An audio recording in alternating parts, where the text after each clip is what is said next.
안녕하세요, 조감독입니다. 7월 마지막 주 더위를 떨치기 위한 스페셜 방송을 준비했는데요. 라떼님, 설롱님 어서 오세요. 안녕하세요. 안녕하세요. 네.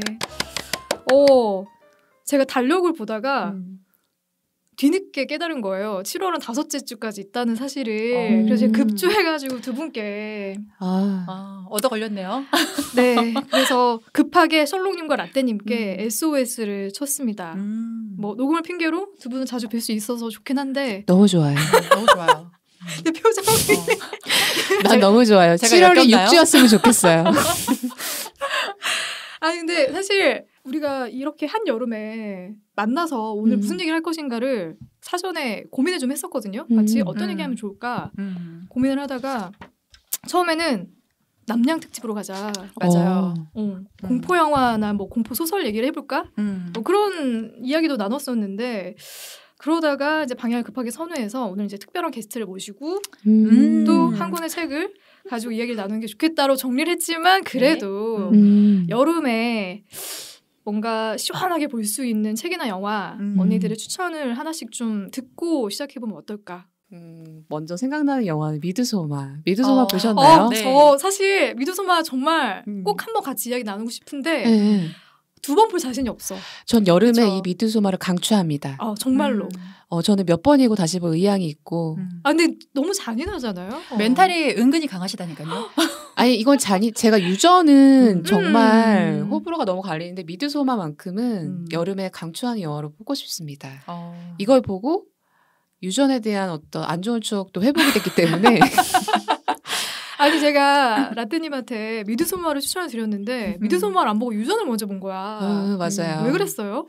일단은 그래도 이렇게 순서대로 봐야 된다고 생각해가지고 유전을 먼저 봤고 아마 그것도 넷플릭스인가 왓챠에서 공개가 제일 먼저 된 게 유전이어가지고 그걸 먼저 보긴 한 건데 그래서 미드소마는 내가 죽을 때까지 안 본다 버티다가 봤는데도 너무 좋았어요. 괜찮다고 생각하시는 분들하고는 제가 대화를 꼭 한번 나누고 싶습니다.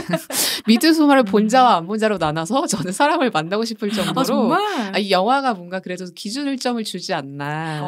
그래서 언젠가 한 번은 살롱에서 꼭 다뤄보고 싶다. 저는 그런 고민을 일단 하고 있고요. 근데 그 잔인한 영화를 제가 다시 볼 수 있을까는 살짝 지금 의문이 들어서. 일단 참고로 말씀드리면 전 그날 안 나갈 거예요. 하지만 미드소마는 정말 여름에 봐야 제맛일 것 같은 봄도 아니고 가을도 아니고 겨울도 여름에 아니고 봐야 돼. 여름에 꼭 이건 보셨으면 여름에 봐야 좋겠어요. 돼요. 왜냐면 이게 스웨덴인가요?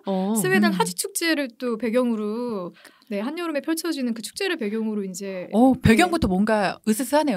근데 화려하고 꽃이 많이 나오기 때문에 이렇게 반짝반짝 알록달록한 거 좋아하시는 분들은 피색까지 예쁘게 보이는 영화입니다. 저는 사실 우리 난양 특집 준비할 때 감독님이 미드소마하고 유전 말씀하셔갖고 나는 여긴 참석을 못하겠구나. 참고로 저는 공포 영화를 못 보고 굉장히 무서운 영화 아예 못 보는 사람인데 유일하게 미드소마만큼은 아닌 것 같은데요. 미드소마는 괜찮아요. 믿고 한번 봐주세요. 저도 그래서 추천드려보고 싶고 근데 사실 저는 나이를 먹고 나서 보는 공포 영화들이 그렇게 공포 영화로 다가오지 않아서 오히려 여름에 뭔가 추천해줄 만한 영화 하면은 어렸을 때 봤던 영화들이 더 떠오르는 것 같아요. 맞아요. 저 고등학교 때 봤던 중학교 때 봤나? 나는 내가 지난 여름에 한 일을 알고 있다. 그리고 우리가 뭐 사실 빼놓을 수 없는 게 전설의 고향 아닙니까? 그렇죠. 구미호. 내 다리 내놔. 빨간 휴지 줄까 노란 휴지 줄까. 그게 전설의 고향이었나요? 아니었나? 그러니까 뭐지? 전래 동화 아니에요? 그러네요. 하여튼 전설의 고향 시리즈. 홍콩할매 귀신 보고 싶어요. 홍콩할매 귀신도 떠오르고. 정말. 그렇죠. 강시도 있고. 맞아요.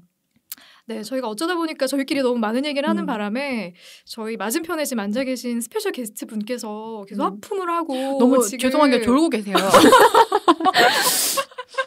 아니 눈을 좀 뜨시고 이제 저희 스페셜 게스트와 함께하는 시간을 시작해 보도록 하겠습니다. 안녕하세요. 저는 열혈 청취자 덩이입니다. 와 반갑습니다. 반갑습니다. 드디어 여기서 만나네요.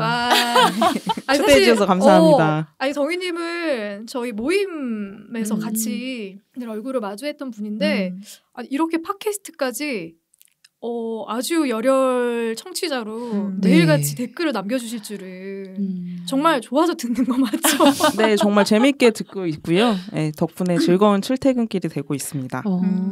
아니 근데 보니까 최근에 난리가 났어요. 저희 댓글창이. 아, 지금 어떻게 돼? 아니 우리 파키가 이렇게 인기 폭발이었나요? 아니 저는 제가 아는 셜록님이 맞나? 이분의 정체는 뭐지? 아니 셜록님의 이 팬클럽인가요? 뭐죠? 이분들 저희가 잠깐 찡스님, 나는 미나미나님, 이대 나온 남자님, 앙칼진 에미나 씨님 취하고 싶다. 상큼하게 그리고 터져볼래. 이건 뭐죠? 뭐 땅칠인가요? 땡칠이. 땡칠이님. 나는 미남이다 와, 애인이. 이분들 정체가 뭐죠? 사실은 많이 놀라셨을 건데 댓글창을 보지 말아주세요. 너무 창피해요. 아니 근데 다 안 불러주면 되게 서운할 것 같아요. 찡수도 사실은 이 있었고. 친구들이 굉장히 저희 어린 친구들인데요. 음.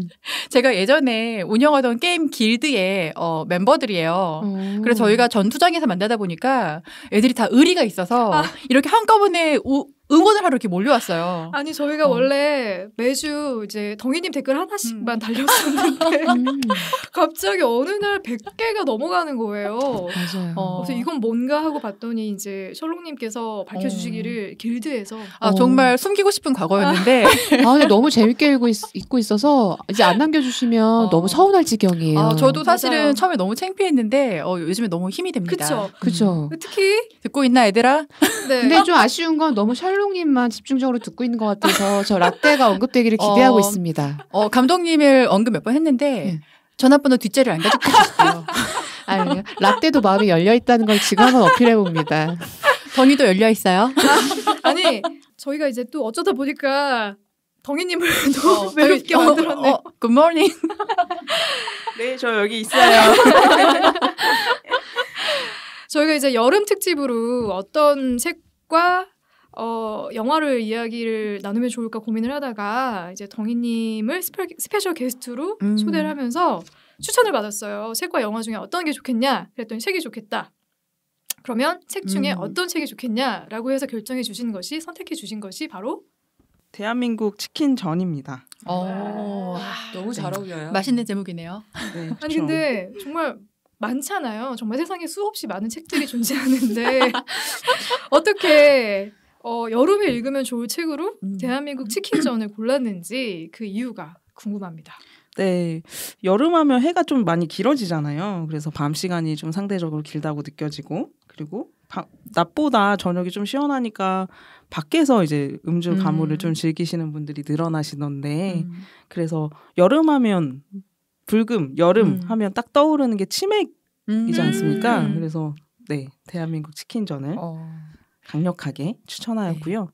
지난 방송 때 키친 때 아마 제가 댓글을 남겼을 거예요. 네. 소울푸드로 언니들이 소울푸드에 대해서 네. 얘기가 나왔는데 네. 시간이 되면 저도 치킨에 대해서 좀 얘기를 하고 싶다.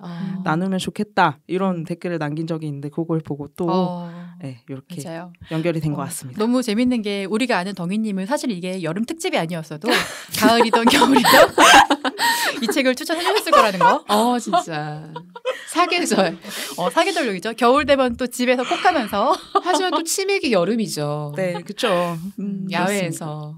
저도 이 책을 사실 덩이님이 추천하기 전에 읽었었거든요. 그런데 처음에 책을 딱 표지를 봤을 때는 그냥 가벼운 에세이 정도로 이제 생각하고 펼쳤는데 생각보다 내용이 굉장히 깊어요. 맞아요. 심오하더라고요. 예.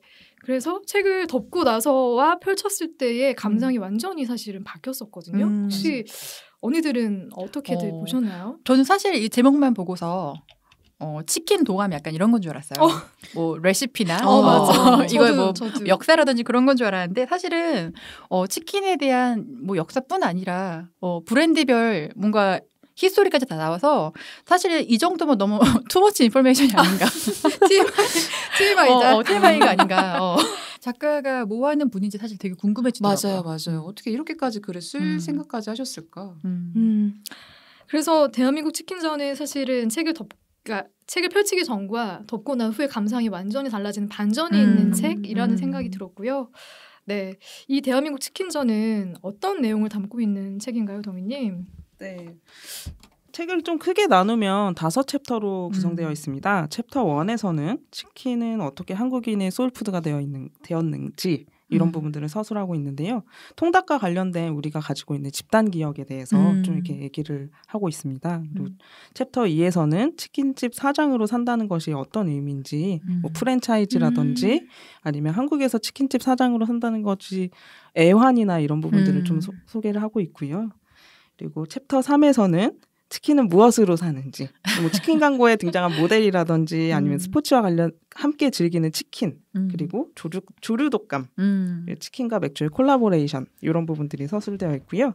챕터 4에서는 이제 한국인의 입맛을 사로잡은 닭에 대해서 소개를 하면서 한국의 이제 현지화를 하게 된 현지화 전략을 펼친 양념치킨과 한국 맥주에 대해서 기술을 하고 있습니다.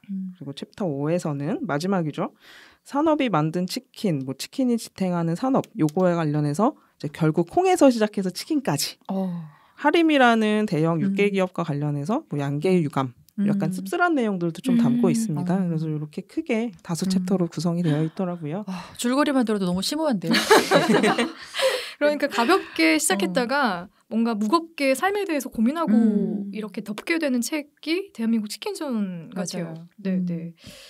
그 이제 덩이님께서 소개해 주신 것처럼 1장에서는 치킨이 한국인의 소울푸드라고 정의를 내리고 있거든요. 어떠세요? 실제로 우리가 이 말에 좀 동의를 하는 편인가요? 동의를 할 수 있을까요? 아니면 좀 다른 생각을 갖고 계세요? 정말 치킨이 한국인의 소울푸드라고 생각하십니까? 근데 우리 세대에서는 사실은 엄청 공감하기는 힘들지 않을까요? 저는 사실 약간 이 치킨은 요즘 애들의 소울푸드라는 생각이 좀 많이 들어요.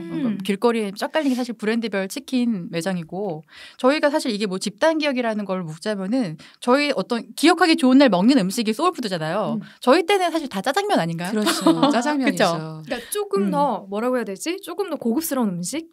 치킨이? 이렇게 연식이 나오는 것 같은데요. 치킨이 약간 신세대 음식. 그럼 맞아. 근데 저희가 덩이님이랑 나이 차이가 좀 납니다. 우리 몇 살 차이 나죠? 잠깐 끌고 나갔다 올 거였어요.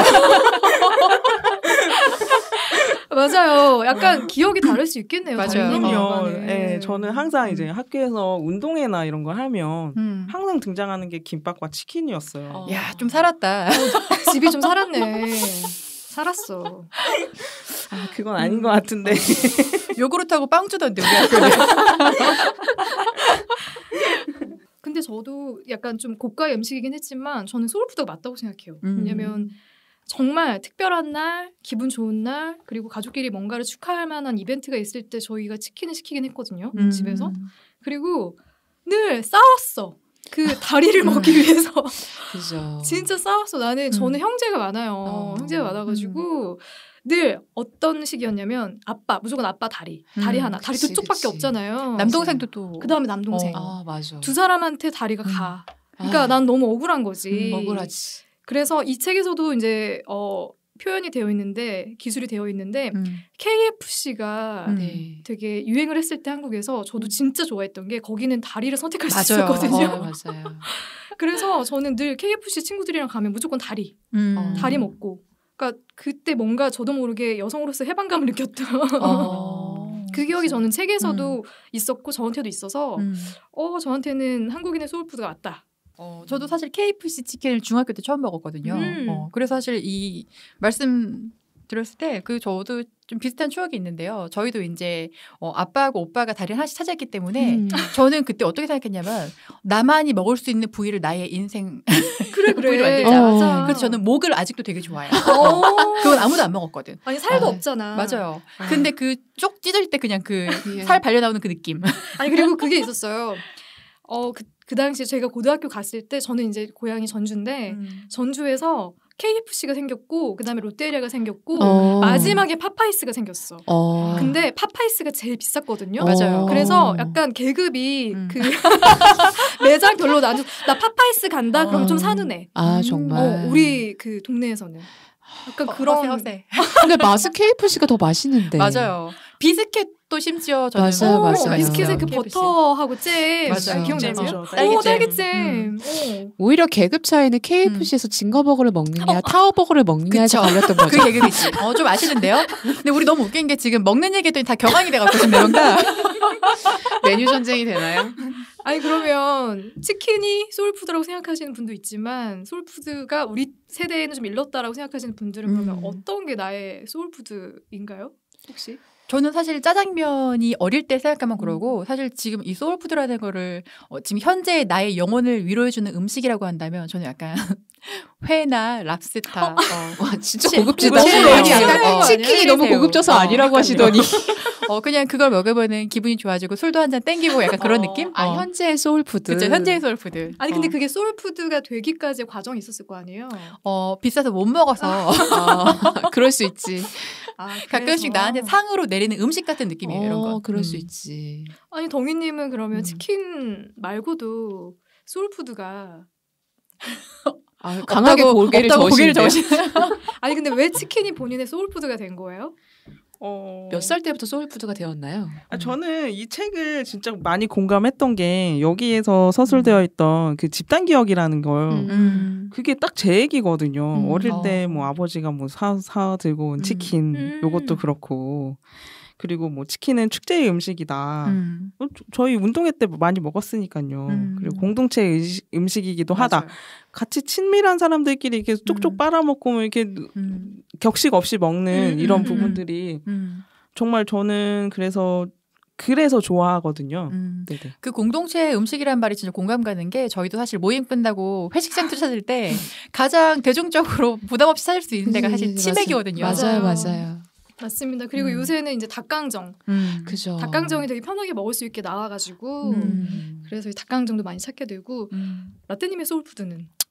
이렇게 또 얘기를 듣다 보니까 근데 공동체 의식으로 하면 저도 사실 치킨보다는 짜장면이 짜장면이 생각이 나네요. 짜장면 아니고 짜장면. 그래서 뭐 더불어진다면 탕수육. 그래서 짜장면하고 조금 이제 좀 큰 한턱 낸다 하면 탕수육이 되게 맛있던 것 같고 치킨 하면 사실 저는 어른 돼서 후라이드 치킨을 좋아했지 어렸을 땐 치킨 하면 무조건 양념치킨이었던 것 같아요. 그러니까 후라이드 치킨을 시키는 사람이 별로 없었던 것 같고 운동회 때 저도 양념치킨을 먹긴 했거든요.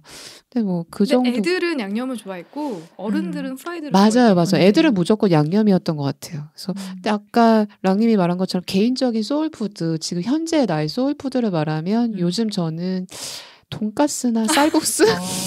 랑님이 누구죠? 셜록님이요. 제가 너무 줄였네요. 셜록님이 아까 말씀하신 것처럼. 돈가스랑 쌀국수요? 네. 어떤 이유에서? 돈가스는 뭔가 두툼한 고기 덩어리를 먹으면. 그쵸. 내가 오늘 점심에 막 이렇게 고기를 구워 먹지는 못해도 돈가스 그 뭐 따뜻한 수프랑 같이 돈가스를 먹으면 좀 든든해지는 것 같고 쌀국수도 그 따뜻한 국물 때문에 뭔가 땀이 쭉 나면서 감기가 몸살기가 좀 사라지는 것 같은. 쌀국수는 제가 아는 어떤 분의 소울푸드이기도 하죠. 어떤 분이실까요? 저도 몰랐는데 저희 소울푸드였군요. 조 감독님 소울푸드시구나. 몰랐네요. 말씀하신 대로 지금 더 치킨은 많이 또 팔리고 많이 먹고 더 많이 기억하는 음식인 것 같아요. 그러다 보니까 우리가 늘상 내뱉는 말이 있어. 힘들 때 일하다가 이 일 진짜 못하겠다. 다 때려치고 치킨집이나 하자. 이 말 진짜 많이 하거든요. 맞아요. 저도 옛날에 했었던 적이 있고 그러니까 뭔가 너무 그냥 우리가 할 수 있는 볼 수 있는 너무 흔한 가게가 치킨집인 거예요. 그리고 쉽게 시작할 수도 있을 것 같고 그러다 보니까 이 책에서도 한국인의 소울푸드가 치킨이다라고 정의 내리면서 2장으로 넘어가서는 치킨집 사장으로 산다는 것은 이라면서 치킨 프랜차이즈에 대한 여러 가지 이제 단상들을 좀 설명하고 있거든요. 2부 치킨집 사장으로 산다는 것은 어떤 내용으로 정리되어 있나요? 조 감독님께서 방금 말씀하신 대로 우리가 힘들 때 그냥 뭐 힘들면 다 때려치고 치킨집이나 차리지 이런 얘기 진짜 많이들 하셨잖아요. 그래서 문턱이 어떻게 보면 되게 낮은 것 같기도 한데 요 챕터에서 보시면 이제 뭐 2014년 기준으로 이제 BBQ 평균 창업 비용이 6천에서 8천 정도 지금 기준으로 하면 아마 뭐 1억이 좀 넘겠죠. 네, 뭐 정확히는 금액은 잘 모르겠지만 배달만 전문으로 하는 매장일 경우에 이 정도 금액이더라고요. 네. 그리고 뭐 치킨집에 프랜차이즈 치킨점에 소속된 사장님의 심정을 담은 인터뷰도 여기 안에 수록되어 있더라고요. 여기서 이제 봤던 부분들 중에 좀 인상 깊었던 내용이 뭐 처음 시작할 때는 꿈도 컸지. 그런데 지금은 그냥 버티는 거야. 이 나이에 바꿔 탈 수도 없고 점점 힘들어진다는 것은 느껴요. 이렇게 인터뷰한 내용들이 있더라고요. 이 챕터에서는 이제 치킨집 사장으로서 치킨집도 운영을 하면서 또 프랜차이즈 회사에도 돈을 벌어주면서 또 알바생을 또 고용하는 사장이기도 하고 그 알바생을 구하는데 어려움이나 또 최근에 이제 등장하기 시작한 배달앱이나 이런 부분들의 수수료 네, 이런 부분들 때문에 점점 더 치킨집 사장이 사장으로서 살기가 더 어려워지고 결국 치킨 업계도 대기업 독식 위주로 이렇게 가는 부분을 설명해 놔서 좀 많이 씁쓸했던 맞아요. 좀 씁쓸했던 것 같아요. 네. 그래서 여기서 딱 표현하는 게 사장이라 쓰고 노동자라 읽는다. 맞아요. 그런 표현이 있는데 어떠세요? 이 말을 책을 이 두 번째 챕터를 읽으면서 좀 많이 공감이 되셨나요? 너무 공감이 되고 지나가는 치킨집 정말 많잖아요. 이렇게 왔다 갔다 하면 보이는 게 치킨집인데 이제 치킨집이 그냥 보이지 않고 이제 프랜차이즈와 약간 인기가 없는 치킨집의 그 애환이 느껴지고 아까 조 감독님께서 말씀하신 것처럼 이거 제가 되게 인상 깊은 구절로 해놨는데 우리 주변에 레알 사장님들이 얼마나 될까? 자영업자는 말 그대로 자기 스스로를 고용한 노동자일 뿐이다라는 문장이 있는데 말은 사장인데 이름만 사장이지 맞아. 그렇게 막 원가 재료가 그리고 위에서 이렇게 들어오는 것들 지시들 뭐 인테리어 그리고 배달까지 이렇게 신경을 다 써서 남는 금액이 별로 없으신 것 같더라고요. 맞아요. 되게 알지 못했던 세계였어요. 저도 사실 기억나는 게 예전에 월드컵은 아니었고 축구를 하던 시즌이었는데 치킨을 시켰더니 2시간 만에 온 거예요, 치킨이. 그때는 그랬지. 그렇죠. 근데 이제 그때 사실 뭐 배민이 있던 시절이 아니어서 바로 이제 매장에서 갖다 주는 시절이었는데 제가 뭐라고 했더니 그 사장님이 알바겠죠? 오늘 300마리 나간다는 거예요, 이게. 그래서 사실 그때 제가 들었던 생각이 아까 처음 말씀하신 것처럼 다 때려치고 진짜 치킨집이나 차릴까? 치킨집을 차리면 어떨까 그 생각을 정말 잠깐 했던 것 같은데 이 챕터 읽으면서 사실은 이게 보이는 게 다는 아니구나 사실은. 그렇죠. 여기서도 제 기억이 정확한지는 모르겠는데 그 장사가 잘 될 때 100콜? 100콜 정도 들어온다고 그렇게 되어 있고 그리고 그 매장 하나 차리는데도 이 책이 2014년인가에 쓰여진 걸로 알고 있거든요. 벌써 꽤 오래 됐잖아요. 맞아요. 근데 그 당시에 이 작가가 자기가 한번 프랜차이즈를 어떻게 낼 수 있는지 궁금해서 BBQ죠. BBQ의 그 프랜차이즈 상담하는 그 설명회에 갔더니 얼마 정도 그러면은 그 매장 비용으로 쓸 수 있느냐라고 해서 1억 5천 정도로 얘기했더니 연락도 안 왔다고. 맞아요. 2014년도에 1억 5천이면 지금 느낌엔 한 2, 3억 되지 않아요? 근데 그 정도를 가지고도 매장을 차리는 경쟁력이 없다? 얼마만큼 돈을 투자해서 사실은 가게를 내야 되는지 그것도 굉장히 좀 씁쓸하고. BBQ가 남달라 보이더라고요. 저기 시험을 통과한 자들인 것 같은. 아니 닭고기 유통이나 이런 거 봤을 때 문제점이 많아서 닭고기 안 먹어야겠다 싶다가도 이 2장을 보면 사장님을 위해서라도 내가 열심히 사 먹어야겠다. 그러니까 되게 뭐 하나 가지고 치킨을 먹겠다 안 먹겠다 할 수 없겠더라고요. 되게 복잡해지는 치킨집 사장님이 저희 아버지 같이 느껴지더라고요. 이 챕터는. 따뜻한 마음에. 투마치.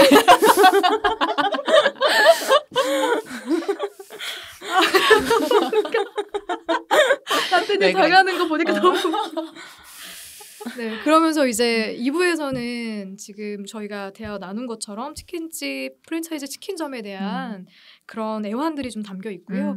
3부로 넘어가면서 치킨은 무엇으로 사는가. 요새 치킨집 광고 모델들 진짜 대단한 사람들 쓰잖아요. 근데 거의 한 번씩 다 하지 않아요? 저는 그리고 너무 이 사람도 이런 치킨도 있었나? 맞아요. 요즘에 또 유명한 치킨이 약간 포장 패키지를 되게 예쁘게 해서 뭐 이렇게 명품 프라닭. 프라닭 맞아. 그렇게 노출해도 되나요? 그럼요. 네. 저희는 네. 영리 방송이 아니기 때문에. 네. 아니 근데 사실은 문제가 뭐냐면은 너무 브랜드가 많잖아요. 근데 그 이름이 어필이 사실 안 되는 것 같아. 그러니까 저는 이경규 치킨, 뭐 뭐지? 돈치킨이죠. 누구 치킨, 뭐 소녀시대 치킨 이런 식으로 치킨. 거의 구분이 되는 것 같아요. 저 궁금한 게 생겼네요. 동희님, 네. 요즘 잘 나가는 치킨 브랜드들 쭉 읊어주실 수 있나요? 와, 너무 추천하고 궁금하다, 싶어요. 진짜. 글쎄요, 저는 먹는 것만 먹어가지고. 뭐 먹나요? 저는 요즘에 좀 꽂힌 치킨이 교촌의 허니콤보라고. 요즘 꽂힌 게 아닌 것 같은데. 그건 제가 한 2년 전부터 계속 꽂혀가지고 이게 단짠단짠의 매력이 정말 엄청납니다. 저는 사실 제가 치킨 뭐 먹을까 추천을 부탁드렸는데 처갓집 양념치킨? 양념치킨은 네. 처갓집 치킨 진짜 좋아합니다. 양념치킨은 페리카나죠. 그렇죠. 페리카나죠. 근데 사실 저는 페리카나 양념이 제 스타일이긴 한데 그때 어떻게 추천해 주셨냐면 반찬으로 먹을 거면은 처갓집 양념치킨. 그래서 좀 매콤했어요. 아니 제가 이거를 방송하기 전에 본가가 대전인데 대전에 가서 페리카나 하나 처갓집 하나 시켜서 가족들과 같이 나눠 먹었거든요. 덩이님이 또 페리카나 협찬까지 해주셔가지고 그걸 본가 가족들과 같이 먹었는데 가족들과 의논한 결과 대전 지방 서구 지역 우리 가족 기준에서는 그래도 처갓집이 그 동네에서는 좀 잘 튀기는 것 같아요. 근데 페리카나 확실히 신세대 버전이긴 하더라고요. 요즘 페리카나에 무슨 핫도그도 같이 겹쳐서 나오기도 하고. 뭐 치즈볼 이런 것도 주는 데도 있더라고요. 아니 그리고 저는 몰랐던 내용들이 여기 서술되어 있는 게 그 브랜드마다 지역색이 있더라고요. 네. 부산에서 시작된 치킨들도 있고 뭐 대구에서 시작된 치킨들도 있고 우리가 아는 뭐 호식이 두 마리라든지 이런 부분들 이런 치킨들은 대구가 원조라고 하더라고요. 그리고 뭐 무반나촌 딱 그거는 대구였나요? 부산이었나요? 와, 저는 이걸 알고 있는 게 더 신기한 것 같아요. 맞아요. 그리고 아까 말씀하셨던 것처럼 브랜드별로 스타 마케팅 하는 게 너무 과해서 저는 맞아요. 사실 어느 면에서 조금 이렇게까지 싶은 것도 있더라고요. 저는 제일 쇼킹했던 게 BHC 광고에 전지현이 나왔어. 전지현 배우가. 전지현 씨 BHC 이렇게 해서 맞아요. 아예 BHC 하면 전지현이 떠오르게. 별그대 이후부터인가요? 네, 맞습니다. 아마 돈이 엄청 들어갔을 거예요. 왜냐면 웬만하면 스타들이 자기 이미지 때문에 그런 식품 광고는 잘 안 하려고 하거든요. 광고비 모델료 나가는 것만큼 많이 뽑아 먹었을 것 같아요. 네, 그렇죠. 그만큼 이미지가 사실 되게 확 좋아져서. 올라가서 뿌링클도 사실 BHC 거잖아요. 뿌링클을 먹어본 기억은 없는데 맞아요. 뿌링클을 이름 들은 게 더 많은 것 같아요. 그것도 전지현 배우가 광고를 했기 때문에 더 사람들 기억 속에 더 크게 자리 잡는 것 같기도 하거든요. 우리에게 덩이가 치킨인 것처럼. 그렇죠. 덩이님 하면 이꼴 치킨이죠. 치킨 광고주님들 저희 덩이님이 지금 한껏 지금 기대에 부풀어 계십니다. 연락 주세요. 네.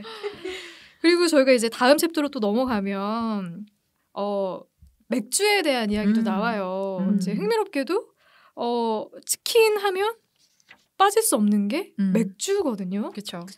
치킨과 맥주의 만남. 왜 우리가 그렇게 치맥에 열광하게 됐는지 책을 읽으면서 혹시 좀 충분히 공감을 하셨나요? 네, 아니 저는 치맥이면 워낙 당연한 거니까 이걸 생각할 필요도 없는 주제라고 생각했는데 그거에 대해서 좀 생각하고 풀어낸 이 작가의 논리, 약간 생각들이 너무 신기했어요. 특히 맞아요. 그냥 맥주 맛이 중요한 게 아니다. 치킨을 먹기 위해서 무조건 시원하고 그냥 꿀꺽꿀꺽 넘기는. 저는 여기 책에 보면은 한국 사람들에게 치킨은 곧 맥주요, 맥주는 곧 치킨이다라는 얘기 나오죠. 저는 완전 공감했어요. 네. 진짜 근데 사실 저는 치킨을 안 좋아하기 때문에 치킨을 먹을 때 꼭 맥주를 마시거든요. 그러니까 맥주를 마시기 위해서 치킨을 드시는 거죠. 네. 그래서 치킨은 살짝 도울 뿐, 얹혀줄 뿐. 아니 셜록님 하면 음주죠. 아니 여기 댓글에도 음주 방송하는 거 아니냐고. 덩이님 하면 치킨이고 셜록님 하면 음주. 이 치킨과 맥주의 조합에 대해서 작가는 어떤 식으로 혹시 좀 풀어놓고 있나요, 덩이님? 네, 사실 이 작가는 치킨과 맥주의 조합이 음식궁합으로는 최악이라고 소개는 해놨는데요. 이게 최악인 이유가 소화도 안 되고 이제 통풍의 위험성이 있다라는 그런 얘기들을 좀 풀어놨더라고요. 근데 기름기가 핵심인 치킨에는 느끼함이 있잖아요. 그래서 느끼해. 그 느끼함을 좀 잡아주기 위해서 탄산이 필요한데 그치. 그게 그 탄산이 맥주냐 아니면 콜라냐 이렇게 그렇지. 간다. 그렇지. 네, 이런 식으로 소개를 해놓으셨더라고요. 근데 확실히 보면은 맛있는 건 다 몸에 안 좋긴 해요. 차가운 맥주하고 기름기 있는 치킨 딱 들으면은 누가 봐도 이거 먹으면 몸에 안 좋겠다라는 느낌이 들지만 맞아요. 우리 사실은 뭐 기름기 분해한다고 녹차랑 먹진 않잖아. 그렇지. 절대 조합이 그렇지. 이루어질 수가 없지. 그래서 최근에 또 이슈가 되고 있는 게 보니까 맥주가 배달이 되잖아요. 맞아요. 맞아요. 페트병에. 그래서 치킨 업계에서 그렇게 박수를 친대요. 맞아. 맥주가 배달이 되니까 사실 치킨만 먹는다고 생각하면 그닥 배달을 시키지 않는 성인들도 맥주가 배달이 되니까 치킨을 더 많이 주문하는 거예요. 맞아요. 이 책을 쓸 당시에는 KFC에서 맥주를 팔지 않았지만 지금은 팔고 있잖아요. 지금 파나요? 네, 팔아요. KFC 맥주 팔아요? 네, 파는 데가 팔아요? 생겼어요. 언제부터? 꽤 동대문에 됐어요. 팔던데요. 근데 그게 가능해요? 네, 그러니까 나 그거 보면서도 실제로 근데 KFC 가서 술 마시러 가진 않더라고요. 근데 그래도 파는 거 자체가 역시 치맥을 이길 자가 없다. 아 근데 가보고 싶네요. 왜냐면은 저는 사실 치킨을 안 좋아하는데 가끔씩 먹는 그 KFC 치킨 너무 맛있잖아요. 그 아메리칸 스타일 그 치킨 너무 맛있잖아요. 근데 사실 먹으면서 맥주 한 잔 땡긴다라고 생각한 적이 있었는데 너무 좋은데요. 근데 실제로 먹어본 결과 진짜 이 작가가 얘기한 것처럼 진짜 한국 맥주는 진짜 탄산 맛으로 먹는 느낌이었어요. 시원한 맛. KFC에서 파는 맥주도 한번 도전해본 결과 네, 맥주 맛을 기대하기보다는 치킨 맛을 기대하고 가시는 게 좋을 것 같습니다. 그냥 개인적인 사견이에요. 신빙성 있습니다. 그러니까, 덩이님의 의견은. 뭔가 믿고 싶어지는. 네. 일단 먹는 것에 대해서는 덩이님의 말을 무조건 따르는 게 좋은 것 같고요. 그리고 작가가 이제 치킨하면 빠질 수 없는 맥주에 대해서 이렇게도 정리하고 있거든요. 느끼한 음식을 먹을 때는 그것을 가시게 할 만한 것을 찾는다. 고기를 먹을 때는 고추와 마늘, 쌈장과 파절이가 필요하고 파스타를 먹을 때는 피클이, 라면을 먹을 때는 김치가 있어야 버틴다. 치킨도 그렇다. 그런데 이 느끼함을 순간 잠재울 수 있는 것이 탄산이다. 그렇지. 그래서 맥주가 주류 중에서 탄산 성분이 가장 강한 술이라서 우리가 찾게 되는데 여기서 좀 아이러니하게도 한국 맥주의 계보가 또 뒤에 맞아요. 네, 정리가 돼 있어요. 그러니까 치킨 자체는 브랜드가 저도 몰랐는데 몇백 개가 되더라고요. 네. 여기 책에서 서술되어 있는 것만 해도 몇백 개가 넘는데 맥주는 진로 화이트랑 오비 맥주. 근데 오비 맥주는 또 뭐 벨기에 회사에 팔렸다면서요. 그래서 한국 맥주가 정말 맛이 없는 맥주라고 아까 덩이님께서도 말씀하셨지만, 저 맥주 회사한테 다굴당할 것 같은데요. 그렇죠. 아까 좀 디스를 하셨지만 혹시 좀 알고 계신 정보가 있으세요? 맥주의 계보에 대해서? 왠지 맥주는 셜록님이 잘 아시지 않을까 저는 생각합니다. 사실 마시는 것만 좋아해서 그런데 사실 저는 약간 이 책 보면서 좀 놀랍고 또 재밌었던 게 사실 저도 이제 우리 같이 모임이나 어디 가서 치킨 먹으러 가면은 보통 생맥주를 많이 시키잖아요. 근데 저는 사실 클라우드를 좋아해요. 클라우드 맛있죠. 네, 맛있어요. 클라우드를 좋아하는데 오종 맛. 카스만 있다 그러든지 하이트만 있다 그러면은 클라우드 좀 갔다 오세요 그러거든요. 맞아. 근데 이것도 사실은 프랜차이즈가 마음대로 정할 수 없다라는 걸 사실은 되게 주둥했어요. 그쵸. 팔릴 수 있는 것만. 그래서 식당이나 어쨌든 프랜차이즈를 가면 꼭 카스 아니면 화이트가 있더라고요. 맞아요. 두 개는 있는데 다른 맥주가 없어. 맞아. 난 그 궁금했어요. 왜 안 들여놓지? 근데 본사의 정책이구나. 관계 매진. 그러니까 사실은 이 치킨 프랜차이즈면 책 보면 아시겠지만 마음대로 할 수 있는 게 거의 아무것도 없지 않나요? 아무것도 없어요. 너무 안타깝습니다. 그래서 저는 여기서 또 새로운 사실을 알았던 게 주류 대출이 있더라고요.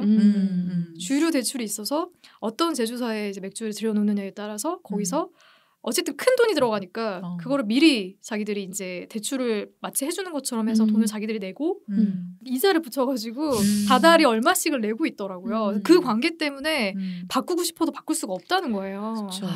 이런 것도 되게 큰 좀 씁쓸함인 것 같아. 사실 저는 치킨은 느끼하긴 한데 저는 맥주나 콜라 뭐 이런 거보다는 치킨은 치킨 맛으로 먹는 거고 저는 물이랑 먹습니다. 진짜 찐 치킨 러구나. 저 궁금한 게 치킨을 안 먹으면은 보통 어떤 외식거리 좋아해요? 너무 궁금했어. 너무 궁금하다. 치킨 아닌 것도 먹나? 되게 먹는 거 자체는 되게 좋아해서요. 가리진 않는데 저한테 뭘 먹고 싶냐고 물어보면 항상 대답은 똑같을 겁니다.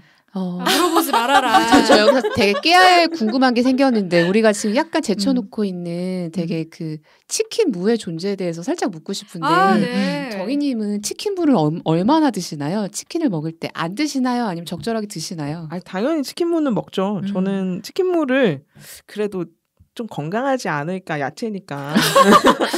아니 예전에 한번 치킨 그게 되게 안 좋다라고 듣긴 했는데 그래도 이거라도 야채를 먹어야지 하고 좀 집어먹는 편이고요. 대개는 이렇게 포장되어 오는 무 한 2그릇은 먹고 1인 1닭을 하는 것 같습니다. 근데 이거 책을 읽고 나서는 치킨 무도 추가로 함부로 시키면 안 되겠다. 저도 그 생각했어요. 예전에 치킨 무 함부로 막 남길 정도로 추가시켰다가 덩이님한테 혼난 적이 있었는데 그때도 그냥 그런가 보다 하고 아무 생각 없이 먹다가 내가 너무 무개념녀였구나. 그 가격이 다 사실 우리 치킨집 사장님께 부담이 되어지는. 그러니까요. 여기서 얘기하는 건 그거예요. 치킨 무를 시키지 말라는 게 아니라 치킨 무를 시키되 그걸 추가금을 요새 받잖아요. 네. 그러니까 무를 많이 주세요 이렇게 하는 게 아니라 치킨 무를 추가하겠습니다. 맞아요. 예전이랑 달라졌던 게 이제 저희가 이제 앱을 통해 시키다 보니까 다 추가 비용이 붙더라고요. 소스 하나 자체에도. 그랬네요. 네. 저는 정당하게 1,000원씩 추가하고 먹습니다. 멋있어요. 멋있다. 아니 한편은 답답해. 제가 좀 많이 FM이죠. 근데 이런 사실은 시장 꼭대기와 바닥이 만난 묘한 조합이라는 표현도 있고 어쨌거나 독과점으로 생산되는 맥주가 정말 기업의 유착 관계에 의해서 치킨 대리점으로 이제 납품이 되고 우리는 또 선택권이 없어지고 이제 이런 게 계속 반복되는데 그게 사실은 거의 마지막 장에서도 똑같은 논리가 이어지거든요. 그래서 책의 마지막 챕터에서는 양계 유감이라고 표현을 하면서 그 많은 닭이 우리가 이렇게 매일같이 먹고 있는 수많은 닭이 어디에서 오고 있는지 그리고 어떻게 키워지는지 그런 이야기를 다루면서 그 모든 중심에 하림이 있다 라는 얘기를 하고 있어요. 하림이라는 회사가 되게 그냥 믿음직스러운 그런 회사인 줄 알았어요. 그렇게만 인식을 하고 있었고 기존의 브랜드 통닭이 아닌 이상 뭐 그냥 시장 통닭 자기 이름 걸고 하는 통닭들 집에서는 거의 하림닭 씁니다. 진짜 많이 써놓잖아요. 네, 그래서 그게 믿음과 신뢰의 상징인 줄만 알고 제가 보지 않았던 부분들을 이 챕터에서 많이 보게 됐어요. 그래서 하림이 육개시장 점유율 1위고요. 네, 브랜드 파워가 엄청나고 하림닭 씁니다에 대한 신뢰가 되게 엄청난 그런 기업인데 반면에 이 힘의 논리를 가지고 육개시장을 쥐락펴락하는 파워가 되게 엄청나고 그리고 계양농가를 운영하면서 사실 저희가 치킨을 아무리 많이 먹는다고 해도 그 양계장을 운영하시는 분들한테는 얼마나 큰 도움이 될지는 모르겠다. 그건 물음표다라는 게 남았어요. 그래서 좀 많이 안타까웠습니다. 이 챕터는 좀 많이 안타까운 챕터네요. 그러니까 우리가 모르고 있는 게 너무 많구나 그 생각을 했던 게 저는 그냥 양계 농가에 대해서 생각해 본 적도 없거든요. 근데 양계 농가의 90%가 기업에 출하하는 그런 닭을 키우는 농가라는 거예요. 그러니까 개별적으로 뭐 키워서 어딘가에 납품하거나 자기만의 뭐 어떤 판로를 뭐 뚫거나 하는 거 10%밖에 안 되는 거예요. 그러니까 이 90%는 90% 중에 50%는 하림. 하림과 50% 이상은 하림과 계약한 농가고 나머지는 또 여타의 뭐 2위, 3위 그런 업체와 계약이 되어 있는 거죠. 그러니까 이 사람들이 조금만 밉보이면 병든 병아리를 그러니까 맞아. 병아리를 줘서 닭을 제대로 키워낼 수도 없는 그런 환경을 만들어주고 그리고 얼마 못 받더라고요. 네. 이거 병아리 한 마리 키워가지고 받는 게 400원이래요. 계산해보면 정말 사실 우리가 이 돈은 다 어디로 가는가 이 고민을 하게 되는 챕터가 이 마지막 챕터였던 맞아요. 것 같아요. 이게 이제 농민들이 이제 이걸 운영하는 방식들이 약간 서바이벌처럼 이렇게 돼서 저 되게 충격을 먹었거든요. 네, 맞아요. 경쟁 구조더라고요. 네. 그래서 이 책을 저 읽고서 느낀 게 이게 과연 치킨만의 문제일까? 이런 구조 자체가? 그렇죠. 그냥 우리가 저렴한 돈으로 많이 먹고 그냥 이런 생각만 하지 왜 닭값이 올라갔지? 이런 생각만 하죠. 값 내려라 이제 이런 고민만 사실 얘기만 하고 있었던 것 같아요. 이 책을 읽고 나서 어떠세요? 사실 이게 사실 굉장히 많은 정보를 주고 있잖아요. 우리가 먹고 있는 치킨에 대한 유통부터 다 하는데 사실 저는 이거 읽고서 모르고 먹는 게 맞는 건가? 근데 맞아. 그 고민 좀 드는 것 같아요. 이거를 이렇게 알아서 나한테 좋을까? 사실 그런 고민을 좀 많이 했던 것 같아요. 그래서 어떤 면에서는 약간 동기 자체가 다 다르겠지만 비건에 대한 생각도 다시 한번 해보게 되고 그러니까 맞아요, 이런 맞아요. 과정 때문에 비건을 선언하시는 분들도 점점 생겨나고 있거든요. 맞아요. 그래서 저는 사실 비건이 될 자신은 없지만 그분들의 어떤 마음, 의도, 선한 동기 이런 것들에 대해서 한번 생각해보기도 했던 것 같아요. 근데 너무 어렵죠. 이렇게 제도 안에서 내가 완전히 제도 밖으로 나갈 수 있냐 하면 100%는 어렵기 때문에 비건도 사실 그 과일 유통이나 채소 유통을 또 생각하면 그렇죠. 또 네, 똑같은 다른 이렇게 장소만 옮겨질 뿐이지. 그래서 그냥 처음 읽었을 때는 그 통큰 치킨, 크리스피 치킨, 맞아. 이렇게 치킨이 이렇게 만들어지는구나 하고 너무 재밌게 읽었다가 뒤로 갈수록 그냥 고민으로 남는 것 같아요. 이걸 모르는 게 좋은 건지 아는 게 좋은 건지. 안다고 해서 우리가 뭘 바꿀 수 있을까? 그치. 이 고민. 그냥 치킨집 사장님을 좀 더 응원하는 마음이 저도 그런 생각은 응원하는 마음 힘내세요. 라떼님과 셜로님의 조합 너무 좋네요. 네. 일단은 저희 덩이님이 추천해주신 이 대한민국 치킨전을 다 읽고 나서 마지막으로 이제 인상 깊었던 구절이나 챕터 그리고 한 줄 평을 좀 나눠볼까요? 저는 사실 다 읽고 나서는 초반에 나온 생각하기 좋고 기분 좋은 날 먹는 음식이란 결국 관념을 소비한다는 뜻이다. 그 관념은 먹으니 기분이 좋아진다는 게 아니라 기분을 더욱 좋게 하기 위해 먹는다는 것이다. 그러니까 다 알고 있어도 예전에 옛날 음식들도 막 미원이나 MSG 엄청 많잖아요. 맞아요. 떡볶이 그리워하듯이 이 모든 걸 다 알아도 내가 치킨 먹는 어떤 그런 욕구는 사실 줄어들진 않는 것 같아요. 씁쓸해하지만 여전히 저는 치맥을 이렇게 좋은 사람들과 어울려서 먹을 것 같고 그리고 이런 얘기로 치맥 먹는 맛이 사실 떨어지진 않을 것 같거든요. 책을 읽는 동안에만 떨어질까 생각했지만 맛이 떨어질 것 같지는 않아서 그래서 음식은 사실 그 어떤 질이나 양도 그런 거지만 기분에 따라서 먹는 진짜 관념을 먹는 음식이 아닐까 싶어요. 저는 거의 마지막 쪽에 273페이지에 나와 있는 이 내용을 꼽았습니다. 그런데 먹는다는 것은 무엇인가? 맛있게 먹고 그걸로 끝인 세상, 그런 세상을 만들면서 우리 또한 맛의 지옥에 갇힌 채 살고 있지는 않은가? 늦은 시간까지 노동을 하고 그 노동의 고통을 치맥으로 달래다 결국 치킨집 사장님의 삶에서 내 미래를 간보고 있는 중이지 않은가. 오늘 한 마리의 치킨과 한 잔의 맥주가 결코 즐겁지만은 않은 이유가 여기에 있다. 작가가 하고 싶었던 얘기네요. 맞아요. 덩이님은 나중에 치킨 프랜차이즈를 하실 생각이 있으신가요?